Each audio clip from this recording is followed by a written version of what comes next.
Hey, Bob here. Want to do just a short video of the actual final fitting. I've already done one guitar and I took you through some of that in previous videos. What I wanted to explain just real quickly are a couple of things. Once I get, and you'll have to watch the other videos in order to get to this point. So if you're just seeing this video, you won't get it. But anyway, when I put a straight edge on my 0 line, which is the top of the neck, and I bring it to the tail, I have a 3.5 millimeter gap right here where the top goes, because the top is 3.5. Down here, I've got about a 1.5 millimeter gap right here, and that's exactly what I want. Same on this side. Same thing. 1.5 millimeter gap down here, 3.5 millimeter gap there. This is how I get my final action, and I'm not going to go through all of that because it's in previous videos. But anyway, the last step after the linings are glued in, the backs are already fit, so we're not going to talk about that. But the kerfing is already glued in. It's all been sanded, rounded. Where the two angles of the kerf meet, I knocked that off with 120, 150, and 220 sandpaper. And I end up with a really nice round kerf lining, okay? One of the viewers asked me, why don't I use a continuous strip of kerfing? Well, the reason that I don't is twofold. One, I put little soldiers in here which meet up to the bottom of the cross braces. That's just my method of doing it. Another reason why I don't use a full strip all the time, and through the years I've had plenty of materials to do it, but the strips are always longer by about 8 inches. They're 8 to 10 inches sometimes. They're longer than the side. So I end up with a whole bunch of little pieces about yay long. And I'm not going to waste them. And that's another reason why I use those pieces and glue them together. So as a matter of fact, on this piece here, on this kerfing as an example, I have one piece here, another piece here, another piece there, and this piece goes all the way. On this side, I have a piece that goes to here, I have a piece there and a piece there, and this piece goes all the way around. Okay, so I don't want to waste the stuff, so I use it all. Okay.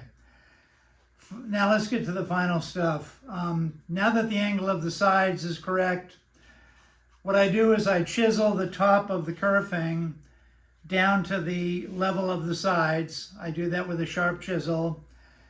And then I sand with 120. This happens to be I think this is this is 120. I sand with 120 all the way around, and I angle it slightly. Okay, sort of like a dome. Here's the important part. Once I get that all kind of done, I take the top, I make sure that the cross braces, 1, 2, 3, 4, I make sure that they fit into these open pockets. Sometimes they do, sometimes it's a little off. It's easier to do it when the braces are straight. When they're curved, sometimes I have to remove just a little bit more after I glue it in. But here's the important part right here. This is why I made this video. I line up the center line here. I've already reduced the shelf so that the top can fit in and be flush with the neck. I'm going to line up the center line on the bottom with my handy dandy mirror. Okay, and I've got this one all done. I just spent like an hour doing it, okay? So how do I know that the top is fitting nicely with the curvature of the kerfing. You know, the top of the kerfing to receive the bottom of the top. Well, the way I do it is with a light bulb. Okay? Take a light bulb, I put it under the guitar. Here we are. I put it underneath. And then I get down, despite my bad knee and my recovering left calf, I get down here and I look and turn off all the lights in the house. Matter of fact, just for the heck of it, let me do that. I'll turn off all the lights. One more. Okay, now we're in darkness. And you can see the only light that's in this room is right here. I put it under the guitar, I get down on my knee. I have rubber floor mats over here. And I look between the bottom of the top and the top of the sides, or the top of the kerfing. And I can literally see if the kerfing is sanded a little bit too high, if the angle is a little wrong. I can see that the angle is wrong and I have to take it down. And I go back and forth. I'll come over here with the light and I'll check to make sure I'm looking the bottom of the underside of the top, and I'm looking how it fits the kerfing. And of course, it fits perfectly because I've already done this. I just did it. I do it to each side, okay? And what it usually entails is just what I'm doing now. I'll look at it. If it's off a little bit, I will turn the light off. It's a cool light, it doesn't get hot. I'll take the top off. I'll secure it here with a couple of pieces of little tape, just on the waist area. And then I'll say to myself, okay, I'm a little off right here. This is angled up too much. Then I'll go to my sanding block and I'll sand it. Okay, and I might have 2 or 3 areas where I have to do this. And I'll do it and vacuum it off. Okay?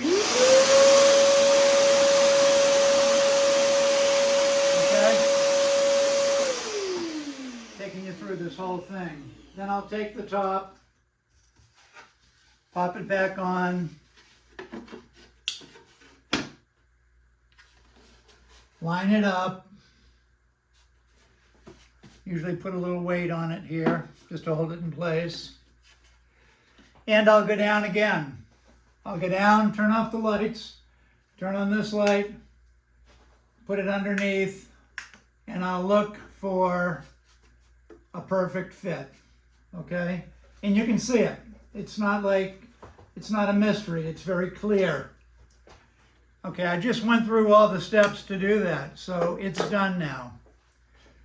Let's take it from that point. Now I know everything fits. Okay, so now it's time to clamp the top in place exactly how it's going to be when I glue it, okay? I also want to remind you that I have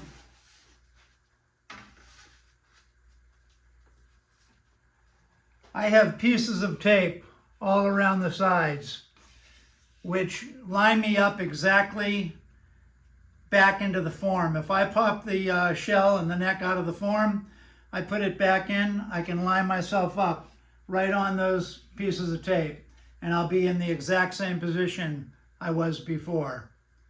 I also line up the center line to the tail block to make sure the neck is in perfect alignment, okay? And I already know it is because I've already done it. Okay, so I do see one thing that's missing here, and that is with all my sanding, my center line on the tail here has gone away. So I'll just put that back. There we are. Easy peasy. Now I've got my mark again. Got my center line from the nut to the 12th fret to the tail block. It's all on the same exact line. Okay, so I've got all that done. Everything's sanded, everything fits great. Let's do the next step. We're going to take the top. We're not going to glue it. We're just going to dry fit it. Because I can't glue in the little soldier blocks, there's 4 of them. I can't glue them in unless the top is in the exact place with clamps all the way around. Okay? So I'm just going to give you an idea what I do here. Get my mirror back.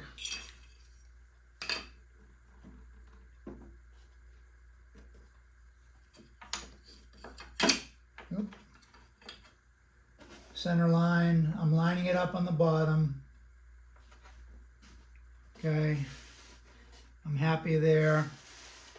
Okay, the next step I want to do is make sure I don't have any grit on the soundboard, especially this since it's cedar. One more thing I want to talk about real quick, just to interject, humidity. Right now I just turned off the air conditioner and I just turned off the humidifier. Not the dehumidifier, the humidifier. I need moisture in this room because it's been so dry in Florida. I have to add, usually in the summer I have to pull out moisture from the workshop. Now I'm adding. My relative humidity right now is 42%. The temperature in here right at the moment is 81 degrees. A few minutes ago it was about 78, but I turned off the air to do this demo. Okay, so what do? If I see the soundboard starting to curl up on the edges because of the lack of humidity, I will take a little paper towel. Okay, it's just a little half of a sheet. I'll take a little paper towel, fold it in quarters, go in the laundry room on the other side of this wall. I'll wet the paper a little bit, wet enough, not super saturated, but certainly wet. And I will literally wipe some of the wet paper towel onto the soundboard, okay? In a matter of a few minutes, that soundboard will go from this shape to flat back to its normal shape, okay? If I don't have enough moisture in the air in here, it's important, especially the day that I glue the top and the back. I need to make sure that everything is back in the shape that it was in when it was made. But when you are running in Florida right now, no rain for the most part, and very dry, I can tell the back of my throat is the best hygrometer that I have. My throat's dry right now. That's why I drink a lot of water out here. Much better. Right now we're at 42, okay? When the air conditioner is running and the dehumidifier is on, I'll be around 40 to 43% on a day like today. And that's just a little bit low. 40 is a little bit low for here.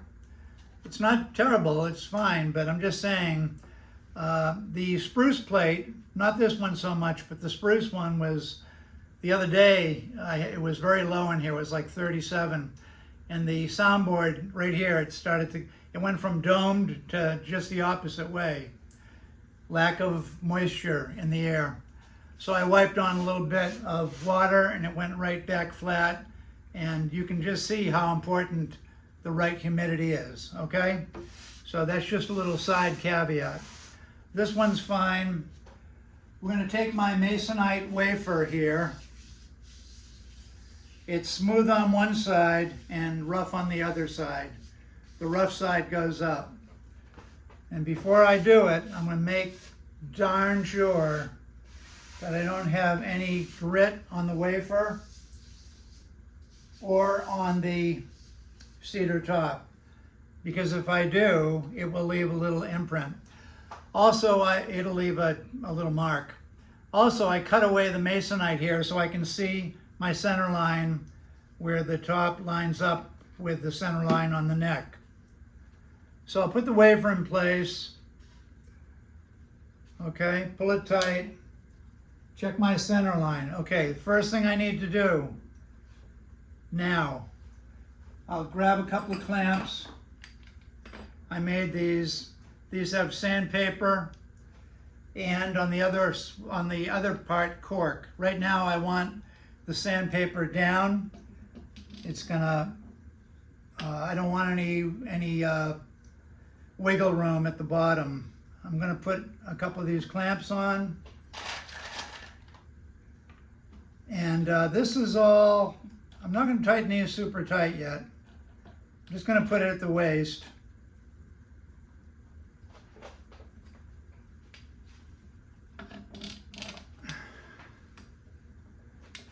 And the clamp on the bottom has sandpaper glued to it, and the top clamp has cork, like 1/8 inch cork glued with contact cement. Okay, so basically, the only reason for these two clamps right now, and keep in mind I'm not gluing, I'm going to snug these up just slightly. But the main thing I need to do is pull the top down. Here's a little wooden block, a little MDF block. I'm going to put it right here. I'm going to take a 6-inch cam clamp, and I'm going to clamp that. I don't want to put all these clamps and then force that down. I want to force this down before the other clamps are in place. Okay, so now that would be as if I was gluing it. Okay? And check everything. Yep, that's right on. Okay. Now I can tighten these up a bit. And I'm going to go around, this is going to be boring. If I were to edit this video, which I'm not going to because I just don't want to spend the time, that's why I have different parts, because I don't want to get into video editing. These little videos are to help anybody that wants to learn the way that I do it. This might not be the way anybody else does it, but this is the way that Robert Desmond does it. And you don't have to agree with my method, but sometimes when you watch these kind of videos, you can learn a little something, maybe.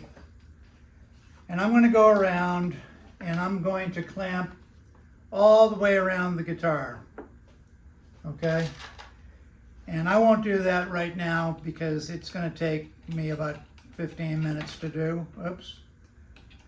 And while I'm at this is the exact same way I glue the top on.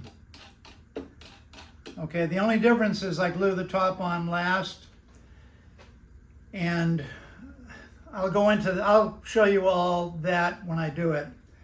But essentially, I'm just going to go around the guitar, put these clamps on. I need to pull the top down perfectly to the kerfing all the way around, as if it's being clamped for gluing. And then once I get all of the clamps in, okay, we're not going to do it right now. I'm going to just put in one or two more clamps just to make sure the top doesn't move on me. So just hang with me for a second. I think this isn't going to go anywhere. One more.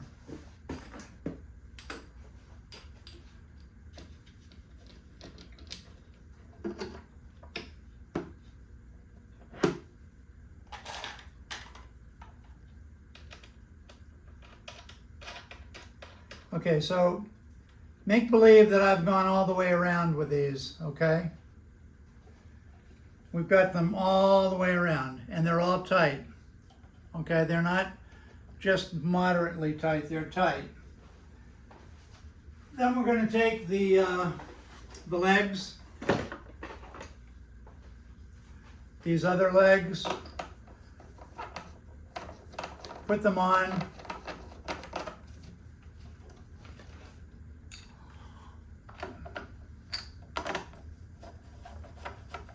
And of course, once the legs are on, we're going to flip this over. And the first thing that I'm going to do when I flip it over is observe. I'm going to look all the way around and make sure that what I saw down here is the way it should be.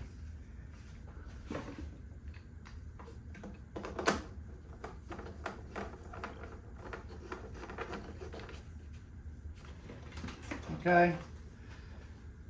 All right. Make sure I have enough room. Nothing's loose here. Flip this over.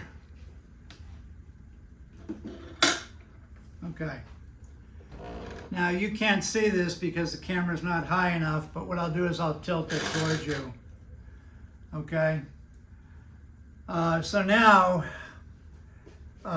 once it's all clamped, I can look all the way around. I can look at the kerfing. I can see how the bottom of the top is fitting to the kerfing. Okay, once I got all the clamps on, I look around and I leave it. Once it's all perfect, I'll take these off. I'll make my little soldier blocks out of some leftover stock. Usually, you know, it's just leftover stuff, 5/16 of an inch wide. I'm gonna need 4 of these soldiers. These are the little blocks that go in here. Some people call them tentallones. They go in here. And you can't see this one because the block is in the way. But I'll leave this turnbuckle contraption. I'll glue these 2 in first. Right here, let me turn it again. I'll glue these 2 blocks in first, and once that's glued in, maybe wait a half hour. Then I'll loosen this turnbuckle, take this pressure block thing out, and then I'll glue in the other clamps, the other blocks. Keep in mind that the back of each of these 2 blocks will be convex. The gluing side will be slightly convex, whereas the back of these 2 blocks will be concave. How do I make them concave? I've had this wine bottle for 33 years. I can't imagine what the wine tastes like. These are my little sanding things. I use them when I make rosettes. Anytime I need to sand something, and I'll take the little 1 1/8 inch block after I get it all made. I'll put it on here just for the waste ones, and I'll go up and down with it to get the curvature in the back side of it. Once I get the curvature, I'll put them in place and glue it. Now, my tentallones, I need 4 of them. They're going to be 1 1/8 inches long. Sometimes I make them longer. Sometimes I even make them this long. But usually I make them 1 1/8, 1 1/16, in that area. And I keep the grain is quartered, and I have the grain, I don't glue it flat, I glue it with the back of the grain to the side. So you'll be able to see the lines like that, you know. And that's it. I'll glue the 4 tentallones in, or soldiers as I call them. And once they're glued in, I am ready to start closing up the guitar. If I don't put in a sound port. If I don't put in a sound port, I will sign the top. I do sign the top inside. I sign my guitars in 3 places. 1, 2, 3. I sign them inside the top. I sign them on the bottom strip of the back, the center strip of the back. I sign them at the bottom of that the bottom part of that center strip on the back. And then of course the third signature is my label. I sign my label. So every Desmond is signed in 3 places, okay? Anyway, you don't need to know that, but let's say that I get these little blocks in, these little soldiers in place. Once that's done, I can literally leave the guitar in the form, take the top off, unclamp it, take the top off. I always glue the back first. Keep in mind the back has already been fit, so it's ready to glue. I will final check it, of course, but I'm ready to glue it. I glue that in first, and if I were to glue the back right now, I would take this clamp, flip it around, and put it on the bottom to hold the tail block up tight to the form there. And then I have the turnbuckle with these 2 waist block things here which hold this in place. Yeah, I glue the back first, and the reason I do that is it allows me to clean up. When people look in the sound hole, they typically will see the back, okay? They don't see the top unless they put a mirror inside. And I want the Desmond guitar to be neat and clean everywhere. And it's important to me that when they look in the sound hole and they peek down with the flashlight and all around, that they don't see any glue crap anywhere. It's very neat. So after I glue the back in, any squeeze out I clean up immediately. I use little wooden chisels, which I make from scrap pieces of rosewood.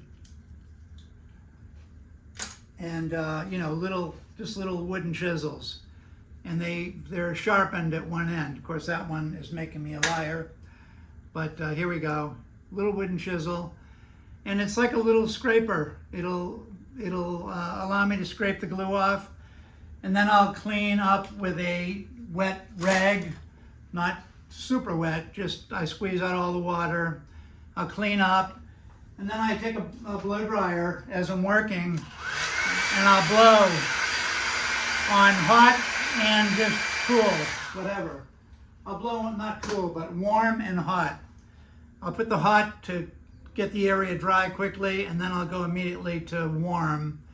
And that's sort of what I do. I use the hair dryer all the time just to get rid of the wetness after I clean up, okay? And when I'm done gluing the back, everything is very clean, and when I'm happy with it, I will route off the excess on the back very carefully. I'll route it and I'll scrape it and the heel and all that, get it all done nice. And the guitar will come out of the form in order to do that, okay? If there's overhang, there's like a 1/4 inch all the way around of overhang on the back. I have to take the screws out of the form and open up the form in order to get the thing out. Once I get it out, I have another form that it goes in, and it's sort of like a Solera. It's like a flat board kind of thing, only it has some special things, and I'll show you that later. I will route the excess off the back. I'll scrape it and get it really tight to the edges, and maybe a little sanding. Then I'll pop the whole thing back into the form, line it up with my tape, all that, and now I can glue on the top, okay? And usually I glue it on like the day after I do the back. I don't do them at the same time. I do the back first and then I do the top. So what do I do if I have a little glue squeeze out on the top? Well, when I get to that point, I'll show you a couple of little tricks that I learned from the great Manuel Velasquez, okay? And he's got some great little tricks, and I'll show you that. But I don't get much glue squeeze out on the top, and if I do, oh well. I try not to get too much, just maybe a tiny little bit. But that's a whole nother story. Now, I've got to make my final decision on this guitar and the other one if I'm going to put sound ports in. The original plan is sound ports, and I will think hard about that. I do love them, but I know that not everybody does. And when I go to sell this guitar someday, people might not want sound ports. So it's always a consideration for me, okay? That's it. I'm going to wrap it up here. This is all about the final fitting of the top. Getting down on my knees, looking at that little crack in between the top of the sides and the bottom of the soundboard.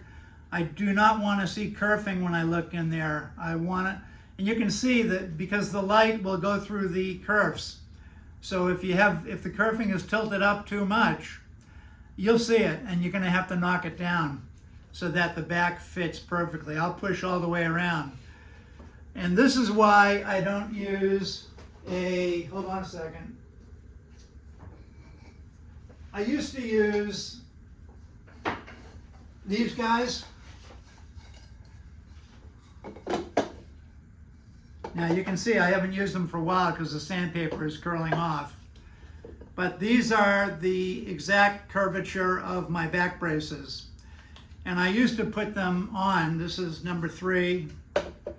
This is number 2. And this is number 1. I have no paper on this now. But I used to have sandpaper on, I'd have sandpaper on the bottom of those, and I would sand this way to get the curvature of the back. Okay? That's what I used to do years ago when I really was learning. And one of the things I learned is I don't need to do that. What I need to do is get down low here, below the guitar, and look in that crack. Of course, the guitar is higher up now because I just put the longer legs on it. But you understand what I'm saying. That's how I do it, and I'll sand until everything is fit perfectly. And right now I'm doing the top. Top is in here right now. I'm going to continue to clamp it all the way around after this video stops. And then I will start to fit the soldiers. It's about 20 of 4. As I'm talking to you, the temperature in here now is 84 degrees. I'm starting to sweat. The humidity is 42. That hasn't changed. It's getting warm in here right now. So I'll have to pop the air back on and let it cool up a bit. And then I'll start, while that's happening, I will start making my little soldiers. And my soldiers are 1 1/8 inches long, sometimes 1 1/16. Never 1. I like them a little bit. I like 1 1/8. And as long as it's not in the way of something else, I'll make the soldiers. They will be 1 1/8 long, 5/16 wide, and 5/16 at the thick part at the top, tapering down to about 1/16 of an inch. And then I round off the bottom, and I either make the gluing side convex or concave, depending on concave here and convex here, okay? One last thing I want to say, on some rosewood, I will glue in pieces of mahogany in here to keep the rosewood from cupping, okay? That's something I usually do, and I haven't talked about that, and I'll probably do it to these sides because these are single sides. If I had double sides, I wouldn't do it. But this particular guitar and the other one, they're both single sides. So I'll probably glue in maybe 3 or 4, and they'll be made out of mahogany, and they'll be like little side braces. And that's a whole nother thing I haven't discussed yet. And that's, when I do that, sometimes I'll put in longer braces in here, okay? But anyway, you get the idea. Bob signing out. I hope you have a great day, and if you're in the hot weather, certainly turn on the air conditioning. Take care now.